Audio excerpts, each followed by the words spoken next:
All right. Welcome to another episode of Psicoactivo. I'm here with Matt Laslo from Askapol website. He's been a contributor to Vice, NPR, and right now you're on Wired, right? Wired magazine contributor. Yep. Welcome to the show, man. Thank you for giving us your Oh, time. been a contributor with Playboy, Rolling Stone. Yeah. Give us all the details though, because I am from Mexico and I've been on this whole topic for only a few years, so I'm getting to know all the players. And I think the work you're doing is really important. So that's why I wanted to talk to you. When I've been in DC now covering Washington and politics for 17 years, but for like Playboy, Rolling Stone, Vice, and all them, I covered a lot of issues, but covered cannabis and drug policy and all that. It was actually only this year that I got into covering this topic, UFOs. And that was because if you remember at the start of 2023, American airspace was invaded by a Chinese balloon. Yeah. And we drop like $1 trillion a year on our military budget, as you all probably are very well aware. Yeah. We're good at exporting our guns and weapons and militarization across the globe. But so when a balloon, a weather balloon invaded American airspace, I was like, what? We didn't even know about it with all the toys that y'all buy? So that really got me into it. It started like that actually woke up Congress because people kind of forget after that first balloon, then you had the Air Force shoot down 3 different objects in like 3 days and like couldn't recover some. But like the Air Force didn't stop seeing objects in American airspace. It just Yeah. stopped shooting them down because the public freaked out. And so I'm like, what the heck is in our airspace? And then you start researching and you're like, wait, this new group Arrow, they say there's like some 300 things a year or 300 that they can't identify. 300's a lot. Yeah. Some people kind of like lawmakers downplay that, like, oh, it's not a ton, just 300. No, like if there's one thing that invades my living room that I don't know what it is, that's too much. Yeah. Three things in my house that I don't know what they are, that's too much, like they try to speak in like governmentese and confuse us. It's like, no, make it real personal. So they're failing us. But then on top of the balloon invasion, then you had David Grush, the UFO whistleblower, drop his truth, when he came out with that debrief profile on him or whatever on his claims, that really woke up a sleeping Congress. And so, yeah, that's how I got here. The thing is that it's a good sign when actually serious journalists like you are now starting to pay attention to it. And I think that I wanted to know from you, how do you think journalism has evolved since, the 2017 article from the New York Times until now, as it relates to covering this topic? How do you think there are more serious journalists like you taking it more seriously, or what do you think? There's some, you can see the posts on our site, askapol.com, but I think I got some pictures when members of the U.S. House, the Congressional UAP caucus, when they got their first briefing in a skiff, one of those classified underground compartments. I got one picture that showed, I think, Burchett or one of them talking, and what you see is one camera and a camera operator. Mhm. Then there's the on-air reporter, then there's a producer, and then I think that the last one, the fourth, was an intern. So that was all News Nation. Like, that's just one film crew, News Nation. Only those four, and then me taking the picture. So like that, I mean, when they had, when David Grush came and testified in front, publicly in the House of Representatives to the Oversight Committee, then you had media from literally across the globe there, and the line of people stretched and went around 3 different hallways in that building. And for the press, I think there was overflow room because there was so much interest in it. But then you fast forward a month and a half, and there's only 2 outlets: my outlet Askapol, and then News Nation outside this gift really doing the work. And so that's where you're still getting a lot of, the sneers and the jokes, the really tired stuff from decades ago. I'm like, come on, y'all haven't updated your humor. And what Congressman Jim Himes, the top Democrat on the House Intelligence Committee, he always is talking about little green men. And I'm like, no one talks about little green men. We're talking about you allowing a balloon to invade American airspace and then saying you don't have to answer for it. And they forget the second part of David Grush's claim. His first part is, hey, there's craft that the government has. We've retrieved them. The second part is really a message to all members of Congress, because what Grush said is there are these SAPs, or these special access programs, that are running and have been running, but they don't depend on your direct funding, Congress, and they're kept secret from you. So lawmakers, once that was plopped on their lap, what do they have? They have 2 options: either disprove it or make sure it stops, because their constitutional mandate is to be the first branch of government. Over the years here in Washington, members of both parties have ceded so much power to the White House. And like the White House is the shiny object that gets all the coverage. But the way our founders envisioned things in our Constitution was a really neutered president and a powerful House of Representatives, a powerful Senate to be a check on that powerful House of Representatives. So even like when it comes to starting wars and stuff like that, and things in national defense, that is Congress. If we're attacked, boom, the president can react. But when it comes to other things, that's supposed to be Congress. But lawmakers are now just fundraising, doing their own things, and gladly ceding so much power to the executive branch. Like, this should be shocking to everyone. We still have the same war authorization for Iraq and the Middle East from 2 decades ago. That war authorization that Congress passed like 10 or whatever different Congresses ago is still governing what American weapons and soldiers are doing abroad. Like, shame on Congress for that, There's a good reason to still be over there. Make the case, update it. No, Not bring our boys and girls home. that's that reminds me what you told Matt Ford in your most recent interview, where you said you wanted to keep your soul because you stay in Washington. It's really telling that a lot of the bigger outlets, many of them are like actively lying to the people, and it's really refreshing to hear you say what you said, because Joe Khalil, who's in News Nation, he's doing all the other work, and both of you are doing great work. I think it would be nice if another big network would get in on the action, but it's not happening. Like, if the Washington Post or the New York Times or even Politico, if they devoted resources, they have bodies. I'm just me. In the spring, I should get some interns.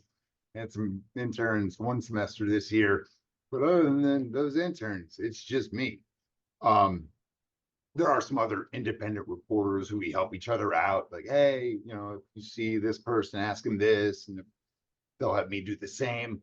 But so many of the questions that I'm like, muddling through, trying to because I'm literally playing ping pong. Like, oh, he said, well, she said, hey, they said this. Some of the members of the Congressional UAP caucus didn't even know that Senate Majority Leader Chuck Schumer had a UAP amendment tucked inside of the National Defense Authorization Bill, or NDAA. And so when I alerted members of the UAP caucus that existed, they were like, oh, we got to fight for that. And I'm like, yeah, you do, because it seems like senators are more lukewarm on it now. But oh my God, I would love for one of these big investigative units to just come and start flipping over tables. They have so many sources and resources. I can, just space and time limits me to be in one space at one time. So I'm hoping one day they pick up the slack, and I don't even view it as competition. What, you have 1,000 reporters who cover, the military, etc., or tax bills. This is an issue that could use not even competition, it could just use a slew of bodies just asking questions. You just spoke to, speaking of the UAP caucus, you just spoke to Representative Eric Burleson, and what he told you, it was pretty revealing, because I've thought about that for this whole process of Senator Chuck Schumer and his UAPDA. I don't think, to be honest, full disclosure, I don't think disclosure is coming from the government anytime soon. I never thought it did, honestly, but I do appreciate the efforts that many of the Congress people are doing. And what do you think about what Burleson just said? What's your take on that? Oh, and so let's tell viewers. So at askable.com, I just dropped our newest exclusive with Congressman Eric Burleson. I think he's on his second year. He might be a freshman, or he might be second term. But he's I have my handy little nerd book that has every member of Congress. I also do some lecturing. I teach at Johns Hopkins and some other schools, so I don't like saying false things. So yeah, Burleson, he's on his first term. And so he's this freshman lawmaker. He's still kind of feeling things out. But when I got him, interviewed him right before Congress or the House left town for their 3-week holiday recess, like they even deserve that. And Burleson, he's like a little bit hurt because UAP caucus and people who care about the issue were just really screwed in the NDAA debates. So he tells us, he's disappointed, but then he's also like, you can tell he's torn, because he's like, yeah, but then we also, the UAP amendment did pass, even though it was gutted. And the way Washington works, sometimes we're on a lot of issues. If the door opens a crack and you can slide your foot in there, no one's going to be able to shut it. So then over the years, as you were saying before, someone next Congress might open it an inch, you get a little more of your foot in there. Next Congress, a little bit more. Even what you had said previously about you don't think this is happening anytime soon. Amen. What I always point out is the Democratic Party here in America really cares about providing health care to all Americans. It took them 100 years to not pass that. Like Obamacare or the Affordable Care Act fell just short of universal coverage. But that's an issue that Democrats care about and went all out for. And it took more than 100 years for them to fall just a little short. So that is the legislative process here in Washington. And so taking that long view and even reminding ourselves, hey, uh, Congress, this is their first time really digging into these issues, at least publicly, for what, half a century. And so Congress is kind of relearning some, or no, it's learning for the first time, um, for one, where to sniff around in the executive branch. In the Senate, they're trying to do it with funding, because they wanted to smoke out those SAPs. If there's hidden programs, they were like, all right, nope, funding has to come directly from Congress. And so they're trying to sniff it out that way. With Burleson and the Congressional UAP caucus, so many of those members, after Schumer's bill got gutted, they were all like, it's bullshit. It's bullshit. It's bullshit. And so, like, I curse more than most people. Those members, they don't curse. But three of them, Congresswoman Luna was like, Yeah, I it's heard bullshit. Luna too. Burleson said, it's bullshit. Burchett, the good Southern evangelical boy, he's even got a swear jar at home. It's like, oh, don't print that or my daughter's going to demand $1 for the swear jar. But so all of them were like, it's bullshit. Burleson was kind of the first one to really show his frustration with the leader, Senate leader, Chuck Schumer. That UAP amendment had his name on it. There's 5 other co-sponsors, and especially heading into an election year next year, Schumer, he's safe. Like, he doesn't need his name attached to anything, like I do with my interns. I've got bylines in Playboy and Rolling Stone and everything. So I'd rather give them the byline. I don't need another byline. This is selfish and stupid. So Schumer, he doesn't need his name attached. If anything, sometimes he'll attach his name to give other folks cover for stuff. But Gillibrand and other senators would have been fine having their name attached. So, like, Schumer's name is there. He says, and his office tells me, amendment wasn't aimed at David Grush and these issues. It was more a promise he made to the previous Democratic leader, Harry Reid, who your audience probably knows because he was one of the first here in the US really pushing on this. And so Harry Reid, I always joke, I'm from Illinois, and Majority Whip Dick Durbin, Senator, he was in line to take over for Reid. But I'm always like, I bet Schumer was like, hey, Harry, fuck Durbin. I'll carry on the UFO cause. And he's like, all right, it goes to you. That makes sense, actually. Because Reid kind of picked him. And that's what all of us were like, wait, Schumer's now on this? So we all kind of were like, I was surprised too. Yeah. And so we're like, literally veteran reporters who've been here a long time were like, we took notice. And then, inquiring with his office and even like his comm staff, his press people were like, we're not sure. It's a good question. And then they went and asked him and were like, nope, doesn't have anything to do with David Grush. This is the promise he made to Harry Reid. And, so it's kind of that legacy issue. Now, obviously, people in the UFO community are like, oh, we can take that and we can do a lot with that. And there's some disagreement there. But that's where, again, Burleson is interesting because he's, trying to figure out what happened here. And all of us are like, who pulled the string? And what Burleson raises is, wait, Senate leader is like one of the most powerful people inside the Capitol.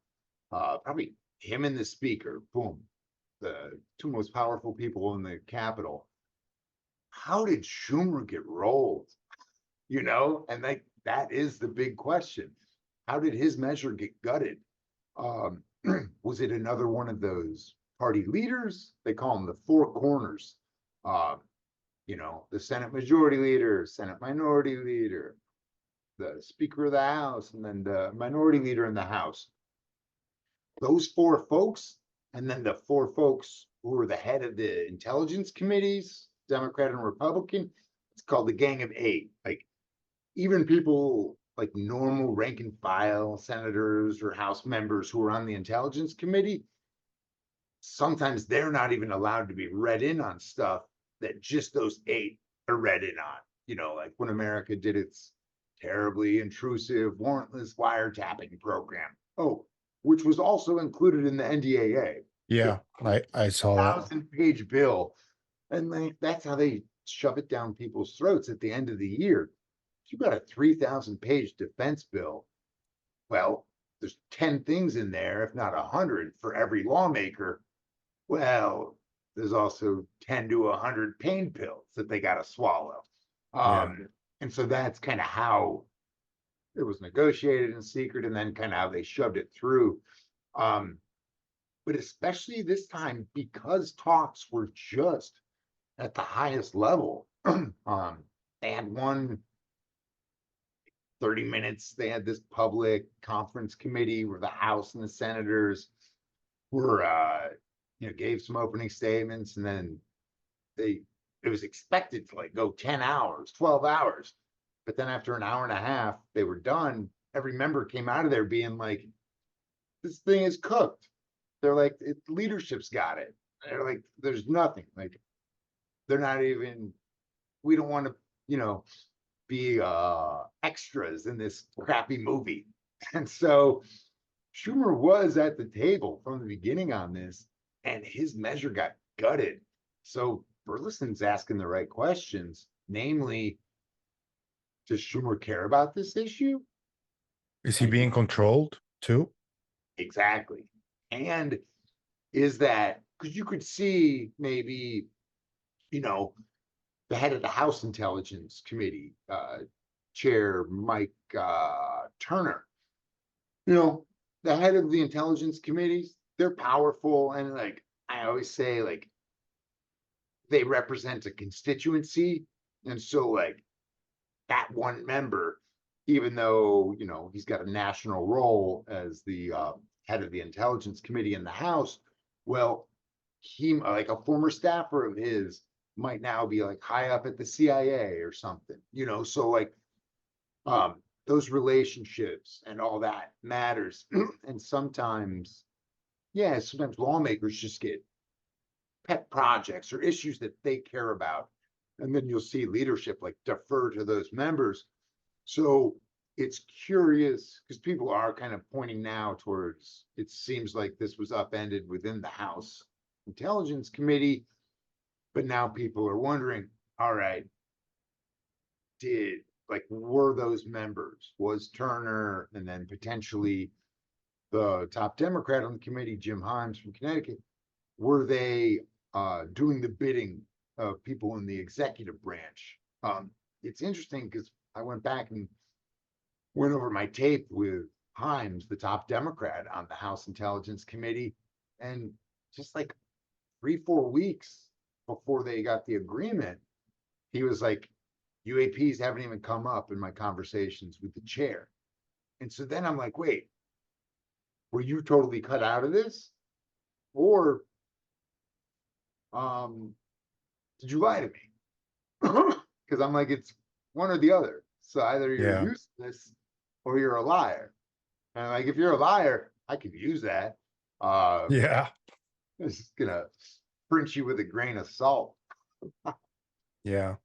I was wondering though, because I spoke to Steve Bassett, I'm sure you know who he is, and he's pushing for people to ask for more hearings in January. Have you asked any Congress people about that? Or do you have any idea of if this might happen in January or February? Here's the crazy thing about this year and then this Congress, the 118th Congress here in the US. It's a fucking shit show. Like, so I'm a congressional junkie. I read a ton of history, all this. Like I say, I stopped giving predictions when Donald Trump won the Republican primary in 2016. So We like, all lost money on that one, though. yeah. And so like, that's when I stopped doing predictions. But now, like if I bet, I would have been like, yeah, I bet with Republicans in control of the House and Democrats in control of the Senate, I bet we'll have a government shutdown. Well, I'd have been wrong. They didn't shut down the government. They shut down Congress for an entire month. You know, right as America's ally Israel is attacked. And so Congress was shut down for 3 weeks as they were in the middle of a session trying to find a new leader. And so the fallout from that is something that we don't even see the ramifications yet. We're starting to feel it. But so members of the Congressional UAP caucus, two of whom, actually, no, three of whom, Burchett, Mace, and Matt Gaetz, those three were part of the 8 who ousted former Speaker Kevin McCarthy. Yeah. And so it was McCarthy who had finally kind of relented and promised them another hearing, and then he was going to give them access to the SCIF. And so that's where there was confusion. And so now it seems like the baton is kind of fully passed to the new speaker, Speaker Johnson. And this is where it was actually kind of important. Burchett had a meeting with him a couple of weeks ago where he brought up UAPs and said the speaker knew about it and kind of was encouraging their investigation.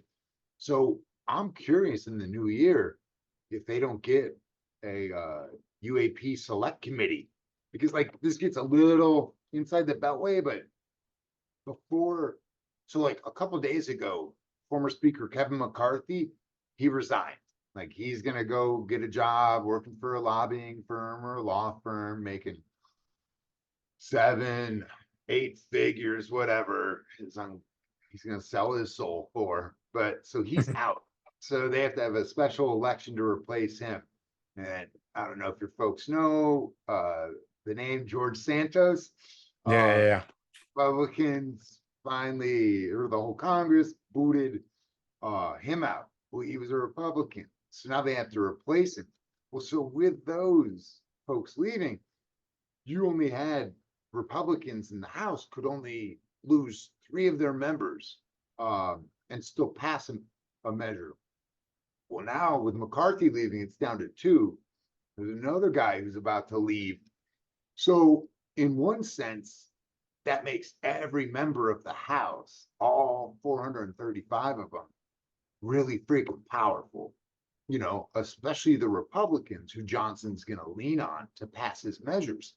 So if Gaetz, Luna, Congressman Burchett, if any of these folks hold out their support on a measure that Johnson needs to pass, and they say, I'll support it if you give me a select committee on UAPs, I bet they get it. You're even hearing for people who the issue is like cryptocurrency. They're trying to run in there and get Johnson's ear first because the kind of feels like the first person to get his ear. He's already like given some promises too. And so we'll see. Right when Congress reconvenes at the start of 2024, Yeah. On January 12th, the Congressional UAP caucus is slated. Last I heard, they're slated to be able to go inside one of the SCIFs, secure compartmented information facility or something like that. But it's a classified setting where lawmakers go, and they're supposed to have been granted access to whistleblower David Grush's first initial IG or Inspector General report. They haven't seen that yet.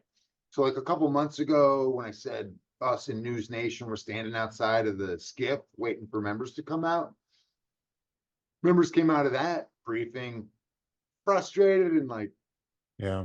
flex to piss, being like, that was worthless. Well, part of that was they said they didn't know the right questions to ask. Because if you remember when David Grush testified in July, half of his testimony, he was like, I can answer that. I just can't answer Miss that in Giff. public. Yeah, he's like, I got to go Yeah. to a classified setting to answer that.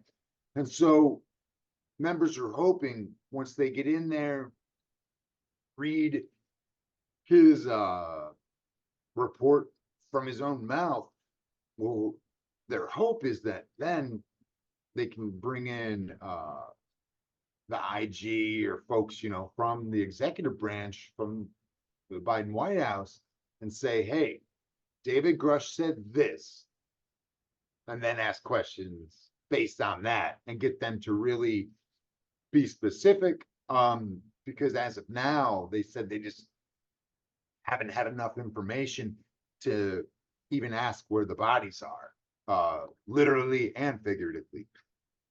Yeah, because well, you've seen everything Grush has done since the legislation was gutted. What do you think about all the rounds he's been making on every uh, site and podcast? I caught a little bit of it, but I just filed 3 stories today, 3.5. I got like 4 more to get out. Yeah, I think I did 70 or 80 interviews last week No with time. members. The last day they were in, I think I did 32 interviews in one day. So I have not had time to consume anyone else's news. Yeah. Been consuming lying lawmakers in my ears. I wanted to ask you, which courses do you teach at John Hopkins? So I did my master's there in the program I now teach in. So it's our government and public policy program. We have 3 different sections there. One is constitutional law. I'm not smart enough. I don't have a law degree, so I'm not allowed in that one. The other is security studies. God bless them, but not my cup of tea. Except I'm curious now with UFOs and UAPs. Who else in there? Yeah. Well, because I guess I gave a lecture to a room full of like 20 folks from Wright-Patterson Air Force Base, like Oh. 3 years ago. I know. Oh. One of them just hit me up on LinkedIn, so I'm trying to like fall back and get them as sources. But What yeah, was the lecture about? my like history of the media lecture. Oh. So some have like stayed in touch with me, which might come in handy. Stay tuned. But so yeah, at Hopkins, the other part of the degree is political communications. And so that's what I teach in. I teach like history of the media, history of rhetoric, with an eye towards how political rhetoric has adapted to new mediums over time, whether that's Twitter, radio, Telegram, etc. So it's definitely more on my techie Wired magazine side. Yeah, I'm hoping to teach a course on AI in Congress in the new year. That course, everyone I hope will just leave in tears, because we should all be terrified that these out of touch politicians are in control of our artificial intelligence future, and we're screwed. Yeah. Yeah. That's very concerning, but not right now, but it will be, I bet. What I studied at the university is kind of what you're teaching, though. I went to ITESO in Guadalajara, and I studied communications, Nice. and they have like a system called Medium Observatory, which is basically they teach you how to know to which side a media is leaning towards. If they're neutral, if they're to the right, Yep. to the left. So I've had this apparatus in my mind my whole career. So I've always tried to analyze everything. And I see you are one of the few neutral ones that is doing the work within the UFO community and work. You're not part of the community, I know, but I have to analyze every player. And I see there's a lot of division. I think that's on purpose. Oh yeah. It's really distracting, though, because to us that want to get to the meat of it, like you or me, it's really distracting. I don't know where to look. I don't know who's a good actor, who's a bad actor. It's really, really bad. Dude, and that's like part of the reason I started the website, askapol.com. And our tagline is like, we want to be your conduit to Congress. And it's literally because me as a professor, and like, I really worry about the state of our democracy and all that stuff. My office of 17 years is in the Capitol. So I was there on January 6th. So like, this was the doorstop of the Senate Radio TV gallery. Holy shit, bro. Yank, because I found it in my pocket later that night, and I was like, "Oh, that's right. I was going to stab someone in the throat with this." It came at Wow. me. Well, so like I'm worried That's about wild. the fundamentals of democracy, and you have so many millions of Americans who don't even vote, and so that's where I'm kind of aiming Askapol at I call them the unnewsed. People who are rightfully disaffected, like rightfully pissed off at Congress, kind of feeling like, hey, the shit they do in Washington doesn't affect me, um, which for the large part is true. Like a lot of the fundraising that both sides do is bullshit. Like they're creating this fake drama to raise money off it. And like both parties do it, like instead of solving a problem, they keep the crisis going because the crisis means you can send out fundraising appeals. So that's where I, with Askapol, wanted to, and what under President Trump, he took a sledgehammer to what little was left of faith, trust in America's media. And like, we haven't quite woken up to that. And so that's where I'm like, wait, I got to take a step back here. You, Joe, Jane, public, you all take my microphone. And like, I say the experiment's working because like I get the knowledge of the UFO community. And like, even sometimes people toss rumors in there. Well, hey, I think it's a public service to have a sitting senator bat away the rumor. And so and then especially having folks, well, for one, when I go up to lawmakers, they know me because I've been there longer than a lot of them. I think I've been there longer than 75% of them or something like that now. But so like they know me, but when I come up to them and I say, hey, this guy in Florida has a question for you. Well, hey, Florida former governor Rick Scott, who's now a sitting senator, he's going to care a lot more about that person from Florida because that's a voter than he cares about me. And so there's actually, I found kind of a power to taking myself, even though I'm an egomaniacal fuck and I love my bylines and I'm narcissistic and all that, I think taking myself out of the equation has really been good. And then that's why on askapol.com we publish the entire raw interview and then the transcript because for one, I tell people, hey, I'm a journalist.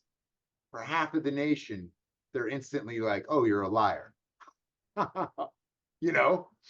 Um, and so that's where folks, especially because the UFO issue is so nonpartisan, Yeah. people every once in a while try to make it partisan, but no, no, no. From what I've seen, it's totally nonpartisan. And so that's where it's kind of fascinating, helping foster that conversation. And it's really a conversation between the political class and millions of Americans. Now, they might not be the same Americans who show up at their like coffees and teas that they're doing on golf courses or whatever, but there's still Americans. And there's Yeah. a lot of them, like 20, 30, 40% of Americans never vote. Like those are the people I care about. I think the work you're doing is really cool, especially for that system that you're talking about. because basically what you do is you ask people who read you on Askable, and you tell them to ask the questions, and you ask the questions. But I do want to know, though, aside from the journalistic point of view you may have on all this, personally, what's your approach to this whole phenomenon thing? Or what do you think is going on? Well, so now I know that Congress is confused as fuck. I know that they're not living up to their constitutional duty. And so, like, that second claim of Grush's, that the federal government is hiding programs, running them in secret behind Congress's back. The fact that lawmakers haven't either disproved that or aren't sitting there, banging cymbals and saying, what the heck is going on? That's where I'm the cymbal in their ear. Because now, when they see me, and Marco Rubio, the vice chair of Senate Intel, when he sees me, he's like, oh man, Yeah. they got to do their homework on this issue. And that's where I've been going back. I don't like these lawmakers, they can't even answer for, can a Chinese spy balloon still do now what it did at the start of last year? And like most lawmakers say no, they're not convinced that America has solved that problem. Well, we'll stop everything, because that Chinese spy balloon was hovering over sensitive military and nuclear sites and stuff, So, and the fact that Arrow, the UAP arm of the Pentagon now, the fact that they're like, yeah, there's 300 or so objects that we don't know what they are. And like some people I've heard Jim Himes, the top Democrat on the House Intelligence Committee, be like, oh yeah, it's just a little bit, there's just 300. No, That's a lot.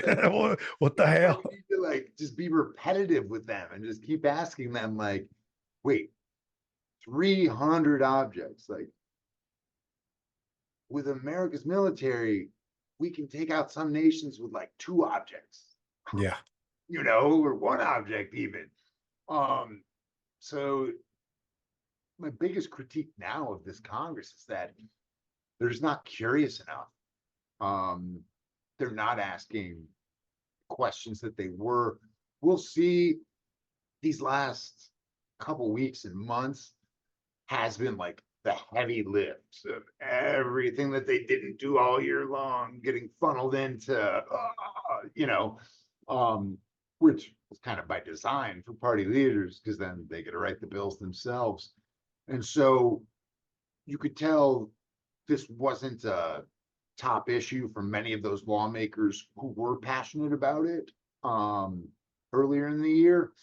And so I'm kind of curious at the start of the new Congress whether some of that passion will come back.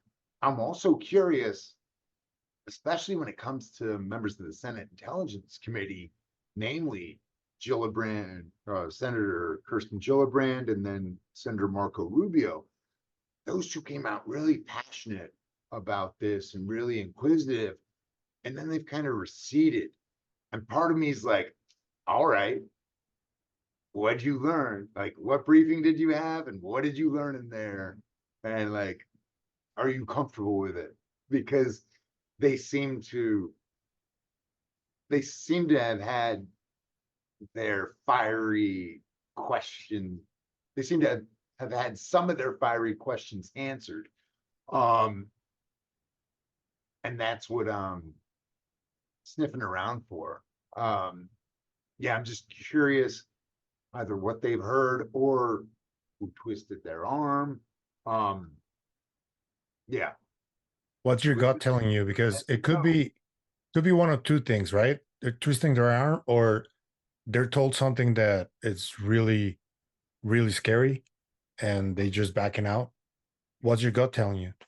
Dude, but I'm like, that's what I want to know. And like, part of me, especially with the lack of curiosity from these sitting members of Congress, that's when I like judge them heavily. Because I'm like, what fun is being a politician except for getting to know the dirty secrets?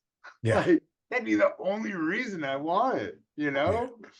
know? Which I guess is why I'm not a politician and I just throw stones at glass houses. Yeah. But that lack of curiosity, especially with matters such importance, and like they're always kissing the military's ass, et cetera, et cetera. And I'm like, guys, these are pilots, soldiers who are saying and reporting this stuff. And even the object shot down over Alaska, which the Air Force never recovered, they say, and we never had images of it, they say. I just talked to Alaska Senator Lisa Murkowski, and unlike what she told me 5 months ago, she now said that she has seen photos of the object shot down. I know I'm going to drop that, I think, next week, maybe Friday. That's your next target, huh?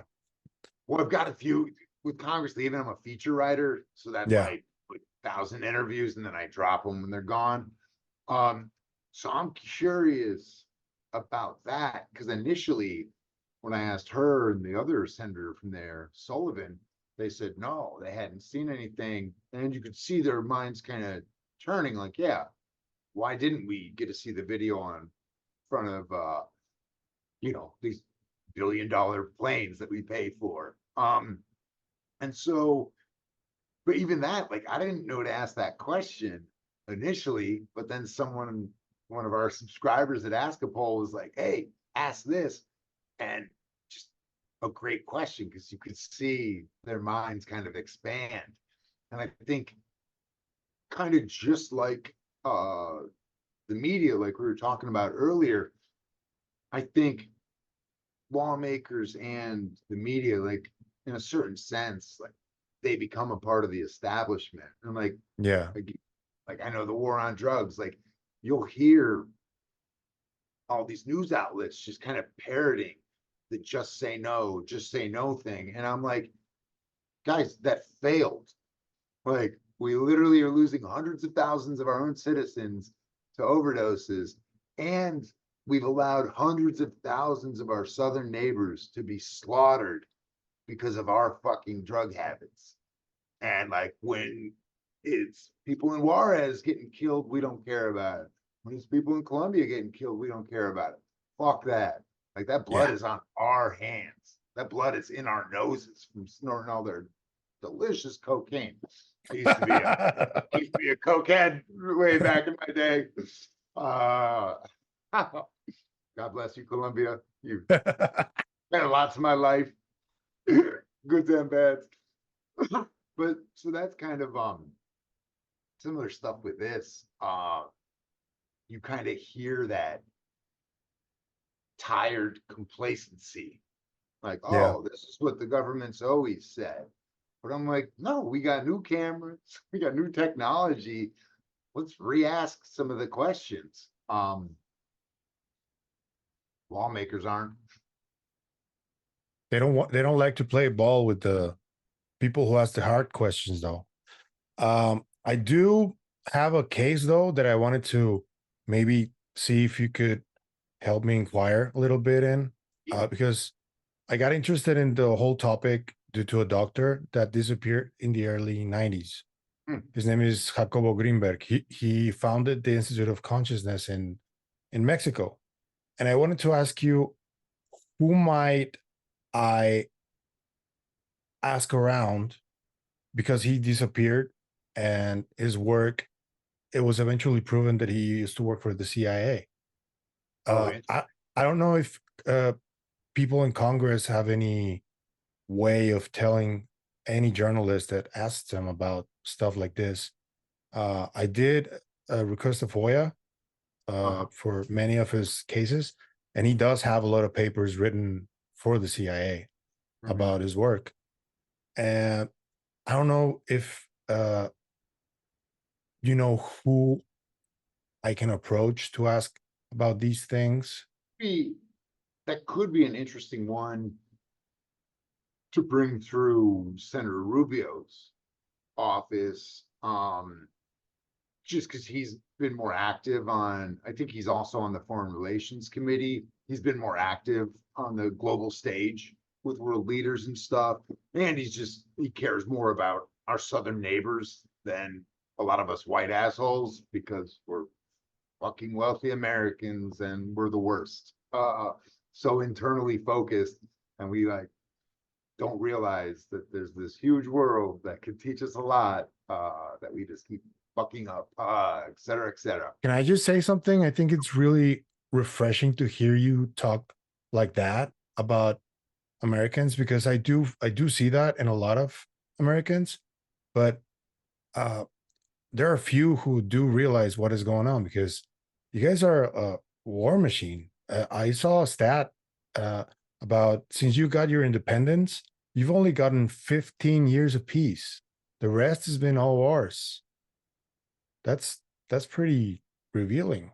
There's actually this quote I use in my main lecture, History of the Media, um, from Pulitzer winning historian Ron Chernow. And he says, after, sharpening our polemics, hurling, all this bullets at the British, well, first few years of the nation, we didn't know who to be at war at. So we were just like, oh, there's Democrats. Oh, there's Republicans. So we took the passions of the revolution and we point them at each other. And what he says is, he goes, the passions of a revolution cannot simply be turned off like a spigot.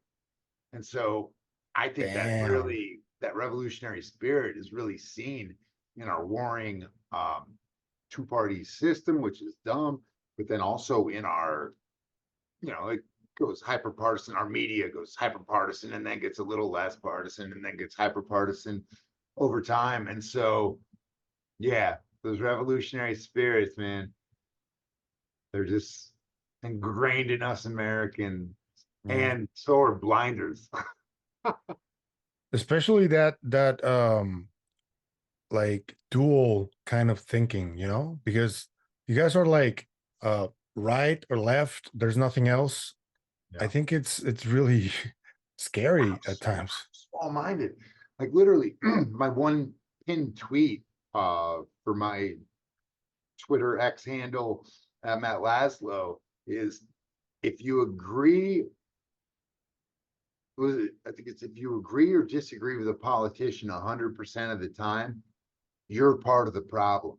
I Yeah. mean, like, I obviously didn't agree with my ex-wife 100% of the time, or so she didn't agree with me 100% of the time. But like, is there anyone in your life who you are just 100% lockstep with? And like, no. Like, if you are, reassess that relationship.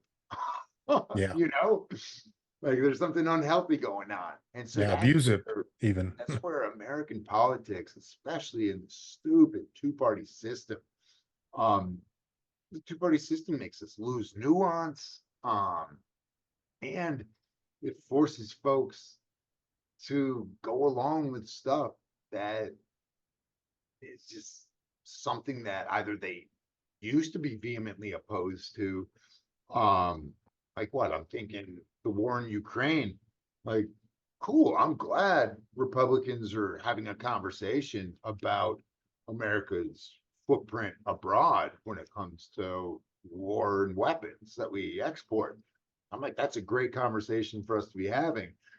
But knowing that that conversation stems from uh, the Russian collusion, which led to former President Trump's first impeachment, like, that's why they hate. Remember, he called up the Zelensky. Zelensky, yeah, Yeah. like tried to pressure him and stuff. Like, that's, so we're not having principled Republicans opposing that. Like, well, they're principled.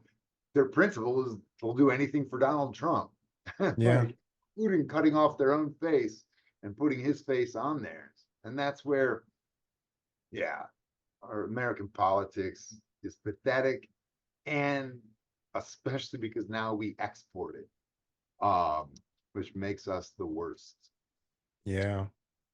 You're a good American, though, I can tell. So that's pretty cool. One last question before we leave, though, Yes, sir. because I think this is really important. It seems that the most ignored group in the UFO phenomenon are experiencers. Do you know of any government officials who are at least trying to make an effort to hear them out or give them a platform to talk about their stories publicly?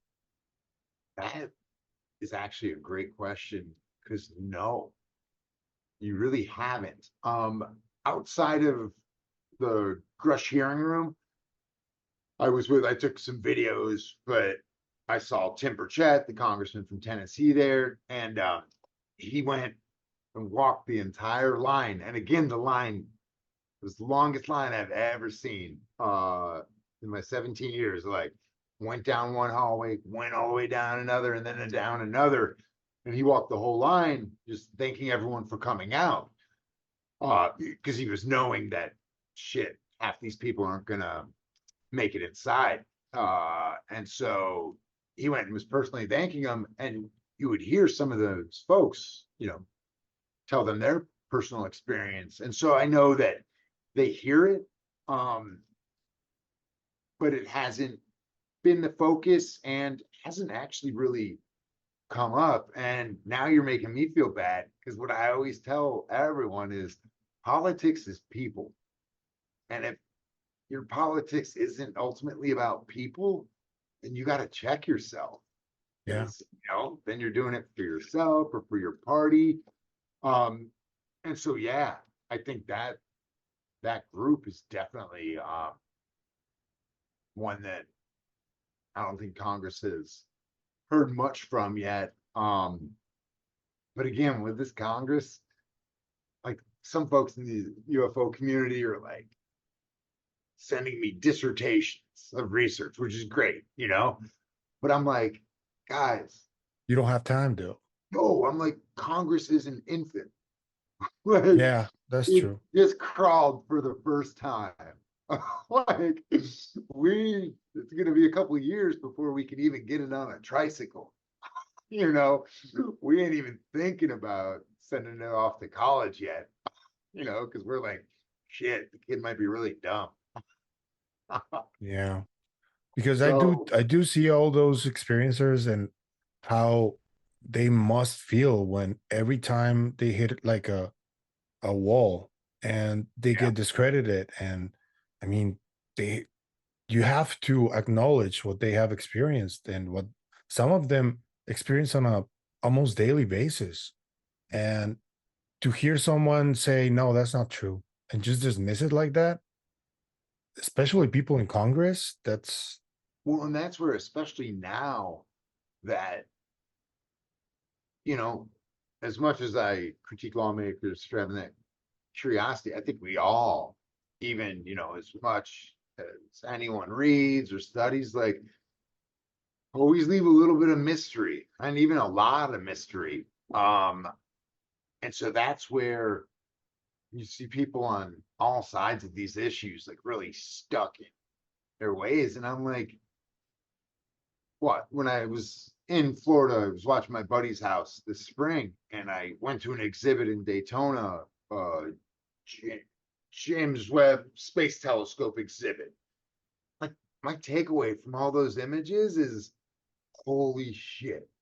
So, like, whatever expansive understanding we had of this expansive universe was like so small.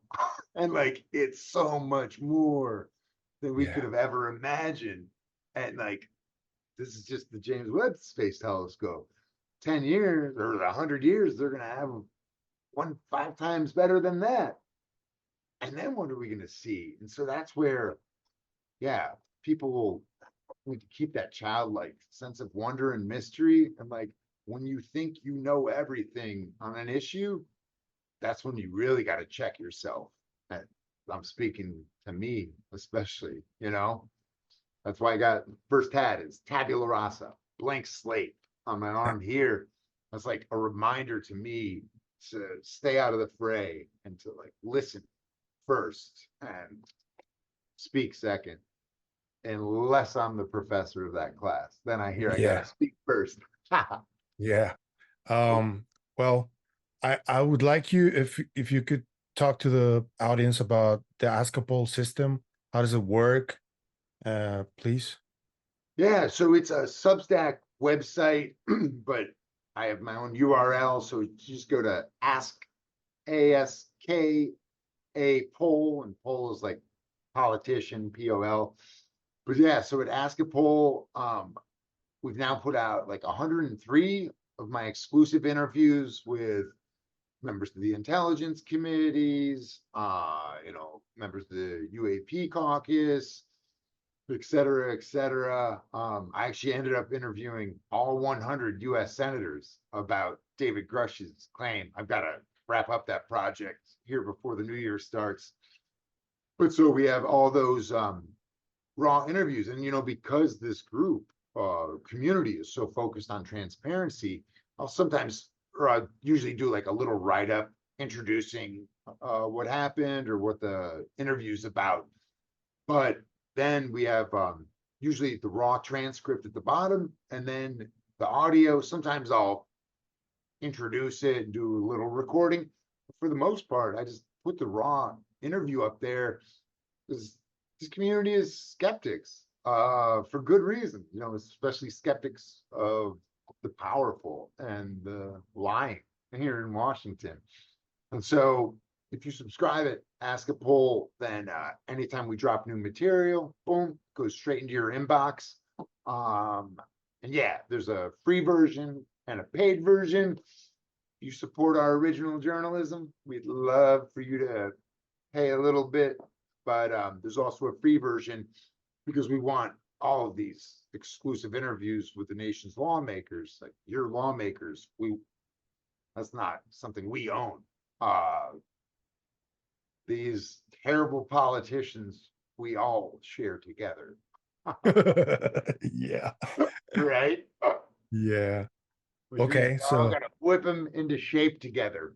But I yeah. love it because then you folks in the community comments or they'll send me tips and stuff, and then I go and sniff that out. And honestly, a lot of my questions and actually like some of the best interactions have come from what our community of subscribers has fed me. And so it's cool. I'm learning as I go. I'm gonna leave the site in the description below. And just to tell you that this is gonna feature on the Big Thing podcast, parts Cool. of the interview, and I'm gonna publish the whole interview on my channel, and I'll Great. send you the links to everything. Rock and roll. Thank you very much for your time, Matt. It's been a pleasure to meet you. I hope we can do this soon again. I was just saying, if you're ever in DC, hit me up. I'd love to give you a tour of the Capitol. Yeah, I will for sure. You're gonna be the first one I hit up. Dude, good to meet you, brother. Good to meet you, man. Have a good one. Thank you. Cheers, Doc. Bye.